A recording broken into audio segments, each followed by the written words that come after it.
Hey, it's Friday, January 28th. This is Mark Hines. I'm going to give you your 4-minute week in review of the markets. I've got 4 points for you today. The first one is what happened in the markets this past week. It was a very volatile week on Wall Street, but if you just look at the weekly numbers, you wouldn't see it.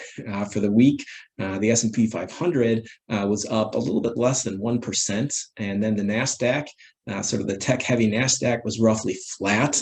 So if you just kind of looked at those numbers, you wouldn't think it was too big of a deal. But on Friday, actually, it was the best day of the year for the Dow Jones Industrial Average. It was up over 500 points, so nice to see that. But sort of an interesting stat for you from the week. This is according to the Bespoke Investment Group. All 5 days this past week, the Dow Jones intraday range was more than 2.25%.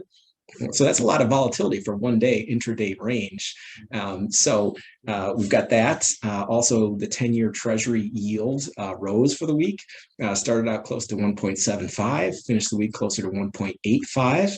And then also, just to kind of put that all in perspective, year to date, the S&P 500 is down right around 10% almost for the year. What the heck's happening? Why is the market down? Why is all this volatility? That's kind of the second point I want to give you.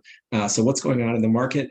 The Fed, right? The Fed is raising interest rates, or expected to start raising interest rates, 3 to 4 interest rate hikes this year. That's a hawkish policy designed to put the brakes on all the easy money that's been flowing around. The Fed had a committee meeting this week and put out some notes. And, a lot of people are reacting a lot differently. Sort of the other piece of the story is these sort of high growth pandemic darling type stocks, right? We saw when the pandemic first hit, a lot of these sort of high sales growth companies that didn't have a lot of earnings yet. We saw those prices going very high. We saw the various valuation multiples going very high. Sort of naturally socially distanced businesses, and they were really helped by the low interest rate environment combined with sort of pandemic fears. Well, that pandemic trade is unwinding now. So we talked about how the S&P 500 is down right around 10% for the year. If you look at some of these high growth pandemic type stocks, they're down more. They're down significantly more as you look at sort of the numbers. But just as a reminder, right, this is not unusual, right, for the market to be down, say 10%. We've seen it before, right? If you look back, obviously in sort of the beginning of 2020 when the pandemic hit, I think the S&P 500 was down around 33% or something, right? That's sort of a highly unusual circumstance with the pandemic. But you just have to look back to sort of late 2018. We were actually in a similar environment to what we are right now. In late 2018, interest rates were really low, and the Fed was talking about raising interest rates aggressively. And what happened, sort of from peak to trough, the S&P 500 was down around 19% back towards the end of 2018, right? So it's not that unusual for the market to sell off like we've seen this year.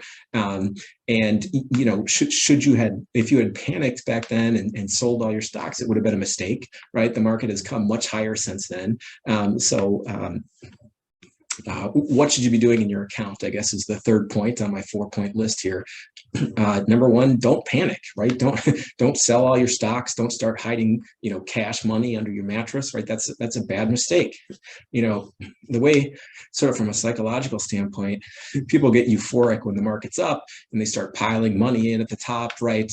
Or some people will say, oh, the market's up so much, I don't want to buy anything now. I'm waiting for a crash, or I'm waiting for the market to dip. Well, the market's down quite a bit now. Are you buying, right? We know the market is going to go higher eventually in the long term. So there's sort of a psychological aspect to it. But the number one thing is don't panic, right? Stick to your goals, stick to your long-term investment strategy. Time and time again, that proves to be the right thing to do.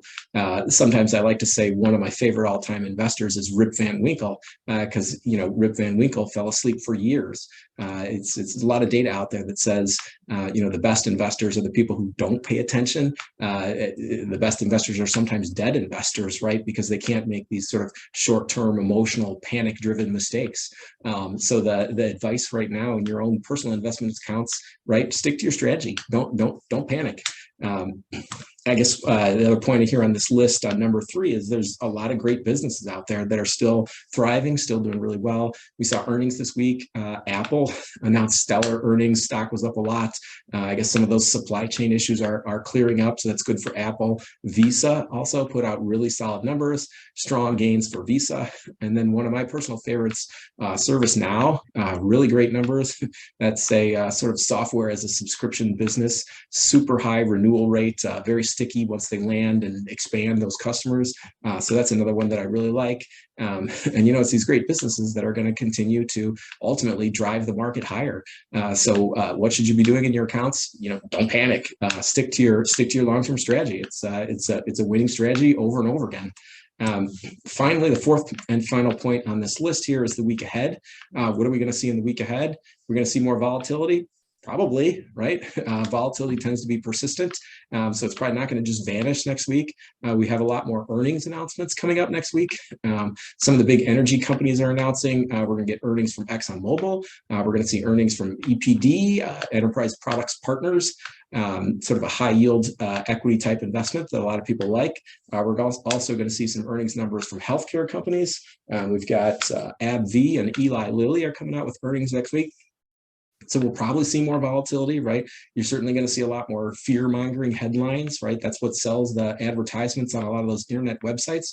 But the advice is don't panic, right? Know your goals and stick to your long-term strategy. Time and time again, long-term investing proves over and over again to be a winning strategy. So, don't panic and stick to your goals. Thank you very much, and we'll see you next week.